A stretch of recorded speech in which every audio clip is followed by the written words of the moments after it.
demasiado, pero no son las únicas. Vamos a hablar de esta difícil situación con dos congresistas de la República. Edgar Tello, del Bloque Magisterial, y el congresista José Cueto, vocero de Renovación Popular. Muy buenas noches para ambos, ante todo. Y a ver, ¿cómo interpretamos o cómo leemos lo que está pasando en este momento en el país? Congresista Tello. Buenas noches, Omar. Saludar también acá a mi colega José. Y para nosotros es lamentable todo lo que está sucediendo. Creo que la protesta que puede realizar la población es constitucional cuando se hace pacífico, pero ya aquí me parece que hay infiltración de personas, delincuentes, terroristas que están queriendo llevar a otro nivel la protesta, alterando pues el orden público y agrediendo, ¿no?, instituciones públicas y privadas que ya no lindan con una protesta natural, porque la población está indignada porque ve que no se está actuando debidamente, ¿no? Y hoy se escucha mucho a parte de la población pedir pues la necesidad de una nueva constitución, vía constituyente, y creo que plantear eso tampoco se le puede calificar como terrorista, ¿no? Hay que debatirlo. Se ha cambiado la constitución en varios artículos.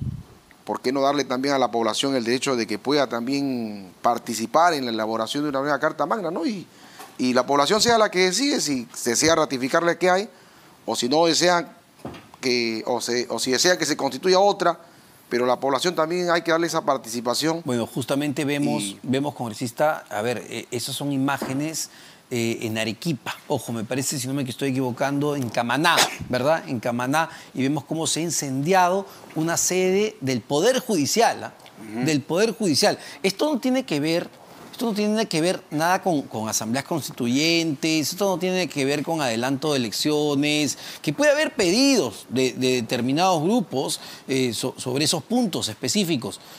Pero, a ver, quien, insisto, decide quemar una sede del Poder Judicial, no le interesa ni el adelanto de elecciones ni la asamblea constituyente.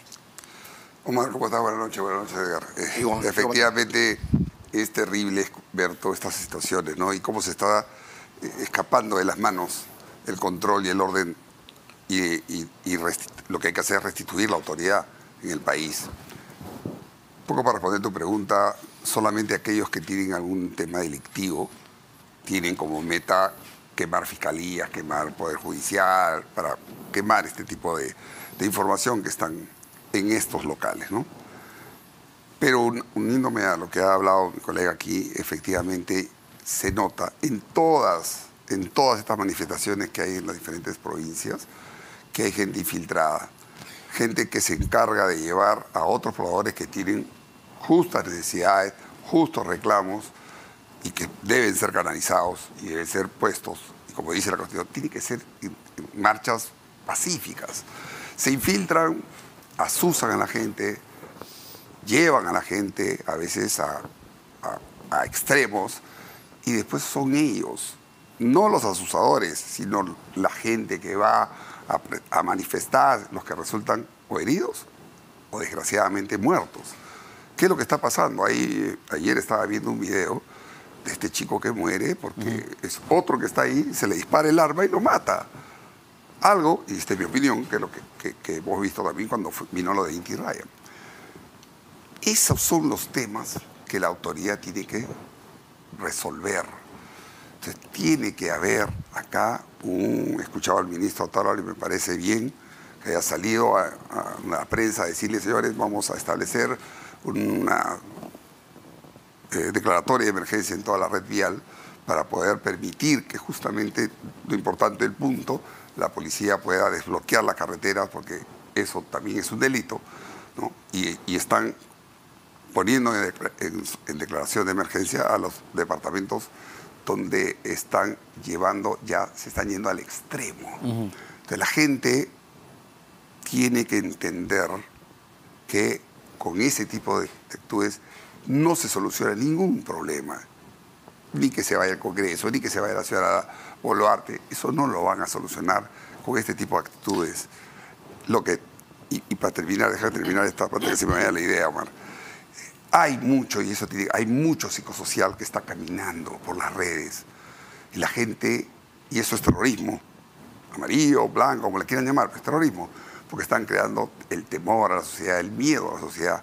Están todo el día lanzando miles de mensajes, vamos a tomar acá, nos vamos a levantar acá, levántense, vamos a la comisaría, vamos a quemarla, acá. Y encima, todavía, por lo menos desde mi punto de vista personal, no veo una afirmación, no creo que por la policía, creo que el ministro tiene que tomar alguna acción un poco más drástica. No que mate a nadie, sino que realmente se imponga la autoridad, ¿no? Como lo ha dicho el ministro, cumpliendo con los temas de derechos humanos, para que la policía sabe trabajar, pero no lo puede amarrar. Pero me llama la atención, ambos coinciden en esto, congresista Tello, solo para reiterar, ¿usted sí cree que detrás de estos actos, sobre todo de violencia, de quema de comisarías, instituciones públicas y privadas, sí está el Movadef detrás? No puedo afirmar eso porque eso será parte de las investigaciones, pero tampoco podemos caer en una campaña de terruqueo. Yo creo que la autoridad tiene que investigar, el Ejecutivo tomar cartas en el asunto. Y más que todo yo veo infiltrados delincuenciales ya que provocan actos violentos para desnaturalizar la justa protesta que puede tener la población. Y ello, un llamado también al diálogo, a la comunicación, porque con actos de esta naturaleza no se va a llegar a ninguna solución. Y yo un llamado al Ejecutivo, ¿no?, a que pueda entrar en conversar con los gremios, la población que está Se lo preguntaba porque usted lo debe haber leído ya. Hoy el diario El Comercio publica una nota donde en base a fuentes de la policía usted es mencionado junto a otros parlamentarios como Bermejo y Bellido, y dice textualmente, es lo que pone el diario El Comercio, las fuentes policiales indicaron en el caso suyo que su participación estaría relacionada con el financiamiento de las movilizaciones. Según información de inteligencia policial, hay legisladores que estarían facilitando recursos, dinero y logística a operadores del Movadef y gremios que cometen vandalismo. Bueno, yo deslindo y rechazo contundentemente esa publicación. Y bueno, a la policía también le pediría más seriedad porque no tengo nada que ver yo con... Más bien soy víctima de ataques calumniosos que me hacen también por las redes. Entonces, obviamente ahora me involucran, yo rechazo y deslindo contundentemente que no tengo nada que ver. Y peor, pues, que yo sea que uno de los financistas, como ahí manifiestan, ¿no? Porque, y a ver... Mi trabajo ha sido netamente de mi función, que vengo a realizar como congresista y también como parte de la Comisión de Comercio Exterior y Turismo, que vengo realizando trabajo con las diferentes embajadas, diferentes sectores empresariales, de los agricultores. Venimos realizando sesiones en diferentes regiones del país y también... ordinarias y extraordinarias. Pero lo que sí queda claro, usted me dice que se tiene que investigar, pero a ver, nuevamente, con información ya que está manejando la DIRCOTE y la policía, sí queda claro en imágenes de estos días que hay la participación de personas que ligadas al Movadef o que incluso han estado en la cárcel por investigaciones por terrorismo. Por ejemplo, solo un Jorge Chero Herrera, un activista reconocido del Movadef que tiene antecedentes de terrorismo desde 1995. Ojo, la DIRCOTE lo tiene sumamente identificado. Otro, Hilda Chuyucuy Madueño, docente perteneciente al SUTEP Callao y reconocida activista del Movadef. Es decir, hay gente pues que está vinculada a estas organizaciones. Y son muchos más, Omar. Un par, claro. Son un par para mencionar. Son muchos más. Entonces, llama la atención de que gente que ha estado encarcelada por temas de terrorismo, ya rehabilitadas, y acá me da mucha pena lo que ha sacado el TC, pero bueno, es otro tema, que han sido seguidas, fotografiadas en muchas de estas marchas, asusando a la población. O sea, no es, creo, lo que por lo menos he escuchado al jefe de la DIRCOTE hablando y señalando a una serie de personajes como ellos, ¿no?, que ya los tienen identificados, firmados, haciendo esta labor de levantamiento de la población, asusando a la violencia. Yo desde acá lo que quisiera es solicitarle, ¿no?, a las fuerzas del orden, que a toda esta gente que la tiene identificada, independientemente de dónde estén, vayan y sean capturados. Porque eso es delito y es flagrancia. Entonces, y aquí hay que empezar a poner un poco de orden en el país. O sea, no es el poblador normal, ¿no?, que es el que está reclamando, a pesar de que casi todos los reclamos que escucho son más de índole político, ¿no? No he escuchado a uno que diga, por ejemplo, los agricultores del sur, la URI hasta ahora no les llega, pero sin embargo ahora escuché acá mismo en RPP a uno que se quejaba de que había una turba ahí que le estaba impidiendo el paso, ¿no? Y para pasar con su camionetita le estaban pidiendo cupos. Eso es vandalismo. Inclusive, y lo escuché que en RPP, no solo estaban pidiendo cupos, si no tenían plata, le estaban pidiendo hasta una chelita, una cerveza.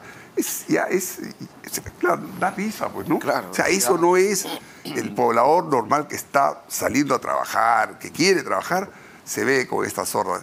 Y encima, los pobres comerciantes, que son los que realmente se la fajan por este país, ¿no? Se ven impedidos de trabajar. Muchos comercios en varias ciudades han tenido que cerrar por temor y por amenaza. Ustedes han pasado ayer lo que ha hecho un grupo de comerciantes ¿cómo se llama? En Mesa Redonda, o en Gamarra, ¿no? En Mesa Redonda, me parece, en el centro de Lima, que fueron a tratar y la gente se organizó y votó a todos estos delincuentes. Esas cosas están generando esta zozobra en el país. Que marchen, que reclaman, me parece bien. La policía, normalmente, hasta cuando han habido marchas acá contra el Congreso o contra el señor Castillo, la policía los encordona, los ayuda, gritan todo el día.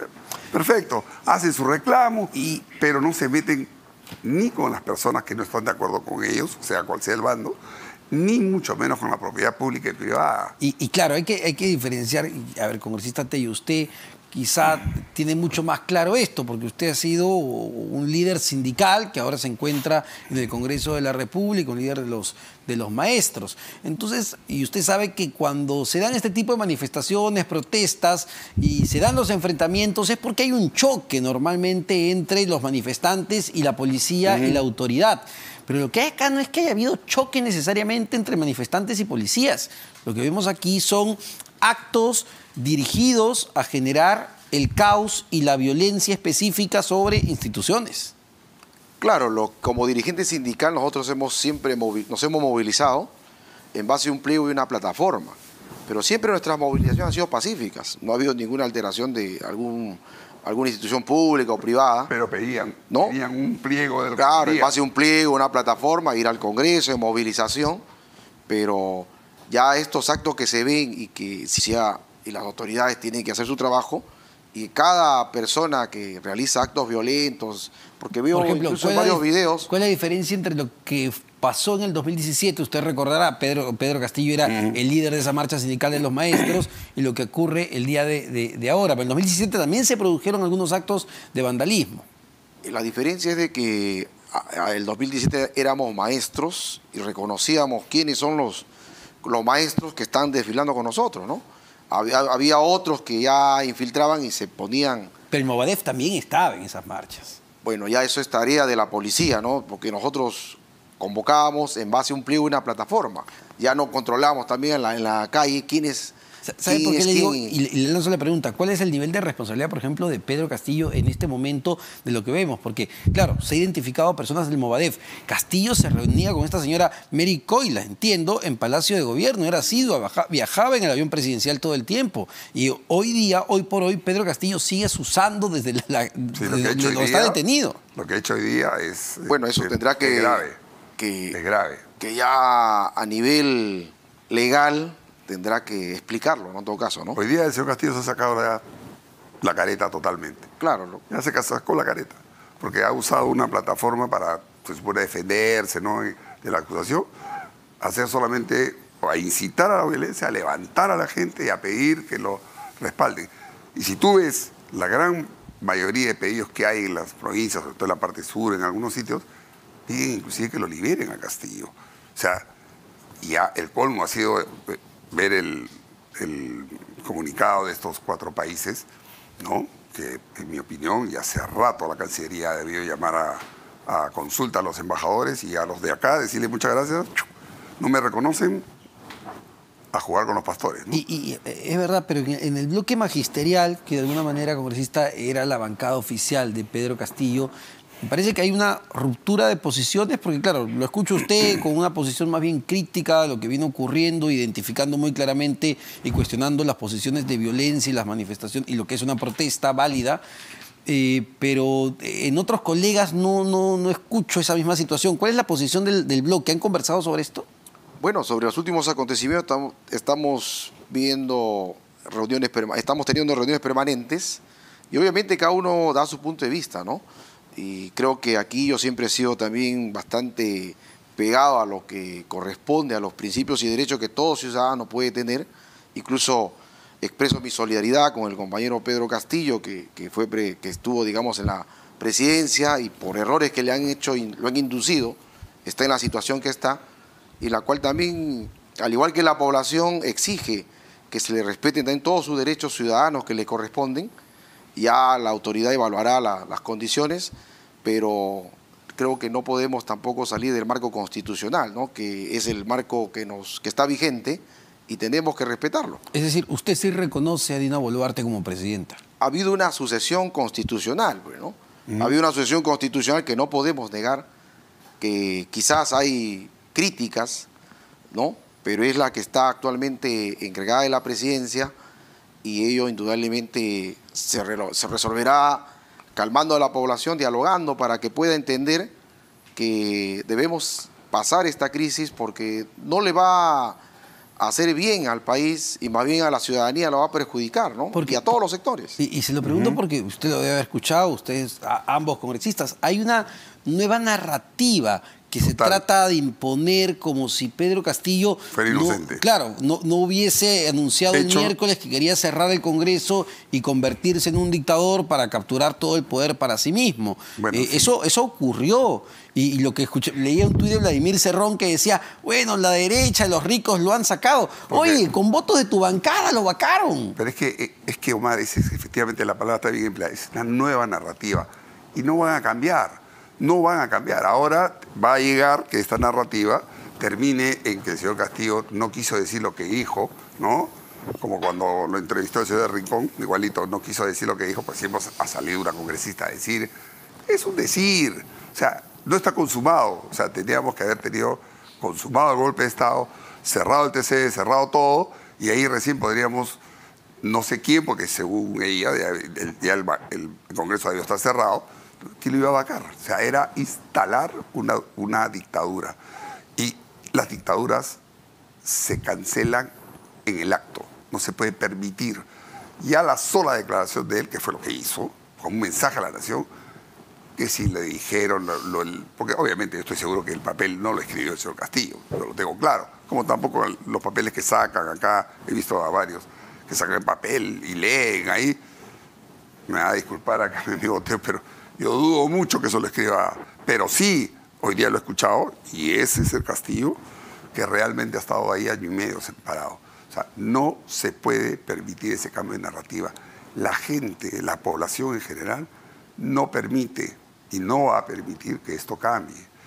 Ojo, y acá saco lo que escuché ahora hace un rato al ministro Tarola, que están ellos obviamente con un control a nivel nacional, porque es información de inteligencia que le dan, las carreteras bloqueadas, los aeropuertos, normalmente se está calmando las cosas, pero y siguen las labores de inteligencia, las labores de los psicosociales, mañana rompemos acá, mañana queremos la comisaría tal, y están creando ese miedo permanentemente, que no significa que hay que decir no pasa nada, hay que cuidar, pero para eso tiene que salir las fuerzas del orden para controlar sobre todo los llamados activos críticos nacionales. Eso hay que cuidar para que pueda seguir funcionando el país. Ahora, a ver, mirando lo que ya ocurre en el Congreso de la República y la respuesta que están dando ante la actual crisis política, Perú Libre hoy ha presentado ya una moción de interpelación contra el ministro del Interior, el general Cervantes, y entiendo que están recolectando firmas para una moción de censura contra el gabinete de Pedro Angulo. Uno diría, ¿es el momento? Es decir, ¿es el momento más adecuado para ir hacia esos procesos válidos de fiscalización? Sí, pero en medio de una crisis tan profunda donde tenemos peruanos muertos y un país incendiándose literalmente. Justamente por lo que hay fallecidos, ¿no? Y son fallecidos por heridas de bala. Entonces, eso creo que también no podemos dejar pasar por alto, que una vez más reitero de que la justa protesta no puede ser desnaturalizada por violentistas, por infiltrados que están generando agresión a la propiedad pública y privada, pero también merece una explicación, ¿no? Igual también hay una serie de interpretaciones que se dan que, si bien es cierto, también manifiestan que se ha vulnerado el debido proceso al no haberse llegado, dice, a los 104 votos para poder generar la vacancia. Entonces, todo ese tipo de interpretaciones generan en la población un poco de indignación que obviamente merece una aclaración también, ¿no? Entonces, yo creo que el ministro del Interior, ante el actuar y las víctimas que están habiendo, tiene que dar una explicación también. Claro, pero a ver, su opinión con este cuento, porque uno entiende, claro, entendemos que tengan que explicarle al país muchísimas cosas, pero las cosas están sucediendo en tiempo real en este momento. Claro. Definitivamente tienen que haber explicaciones, ¿no?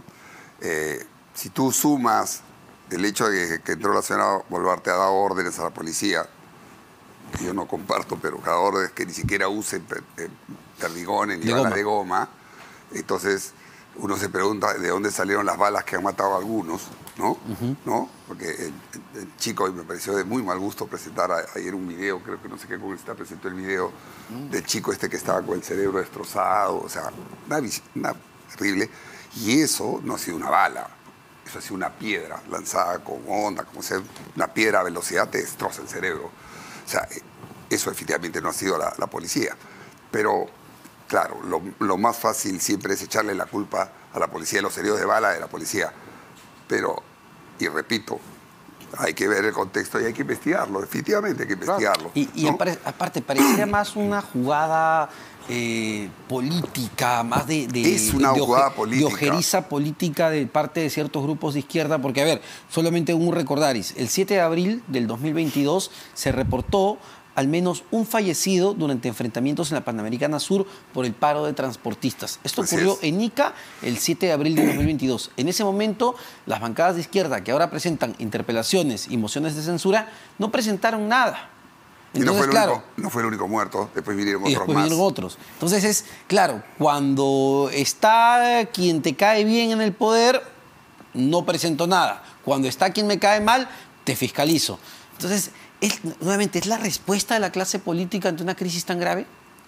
En este momento hay una situación complicada, ¿no? La población está movilizándose en diferentes partes del país y no podemos dejar pasar por alto que hay también fallecidos. Y pero lo dejaron pasar por alto en abril del 2022. Ya es la responsabilidad que deben tener en ese momento, ¿no? Pero ahora creo que merece una explicación y la población... Porque hay que calmar estas manifestaciones, ¿no? Y creo que hay que darle también salidas. Eso es lo primero que hay que hacer. Hay que buscar salidas, diálogo. Primero hay que calmar al país para que esté tranquilo, que pueda seguir su vida normal. Y el tema político lo veremos nosotros. Quieren asamblea, quieren cambiar la institución, pero para eso está el Congreso. Así es. Yo me cansaba de decirle a muchos de la vereda del frente, como le digo yo, que nos sentemos a debatir qué quieren cambiar de la Constitución. Porque decir, quiero asamblea, quiero cambiar toda la Constitución, digamos, eso es extremo. Sí parece... Y esta Constitución ha sufrido más de 50 cambios. Solo para terminar, puede seguir siendo cambiada. Porque claro, el tema de la Asamblea Constituyente, francamente, no sabemos qué va a salir de ahí, pero lo que sí parece, digamos, poco viable es que tanto Congreso como Dina Boluarte lleguen al 2026. Y quería preguntarles para cerrar, el adelanto de elecciones, ¿es una necesidad en este momento? Bueno, yo te diría que la señora Boluarte ya ha hablado, ya ha dicho que lo primero, rectificando lo que inicialmente dijo que se quedaba hasta el 26, ha dicho, y ya lo presentó, tengo entendido, el proyecto de adelanto de elecciones para el 2024. Hay uno que se ha aprobado en dictamen, pero también es cierto que para tú adelantar, como se quieren algunos, ya que sea mañana, eso es imposible. Digamos, es materialmente imposible por los tiempos, bueno, una serie de cosas, que lo ha explicado bien los técnicos de la OMPE. Entonces, al 2024 es recontrafactible. Y en el camino, que también lo ha dicho la Presidenta, hacer algunos cambios de índole política que hay que cambiar definitivamente en la Constitución. Y yo agregaría también en el sistema electoral para mejorar realmente las elecciones y que tengamos por lo menos algunos visos de que la gente pueda votar adecuadamente, ¿no? Bueno, al respecto, si tenemos que irnos todos, nos tendremos que ir, pues no hay problema, pero la pregunta es que con nuevas elecciones cambiará la crisis, se superará la crisis, se solucionará la crisis, porque si no tiene ese adelanto de elecciones, la reforma constitucional que necesita, sería cambio de personas. ¿Y quiénes serían los que integrarían nuevamente el nuevo Congreso? ¿Estaría nuevamente con los problemas que hay en el país? Entonces creo que eso merece una evaluación, un análisis, y si hay necesidad, claro, que se está haciendo porque ya en hay el Congreso. proyectos que se han presentado ya de adelanto de elecciones, no de ahora. Y cambios constitucionales Y también. anteriormente. Hay Claro, como entonces, 20 proyectos de ley en ese ámbito que están ahí para ser debatidos y se le dará la prioridad. Y el que para está presentando la presidenta Dina ahora al legislativo es uno más que entrará a la evaluación para que se vea el adelanto lo más pronto posible, si es que así lo desean, ¿no? Lo más importante en este momento es calmar al Así, país claro. e Ese es lo primero. identificar y detener a los delincuentes. Eso es clave. Muchísimas gracias para ambos. Gracias, el congresista Edgar Tello del Bloque Gracias, Omar. Magisterial y el congresista José Cueto, vocero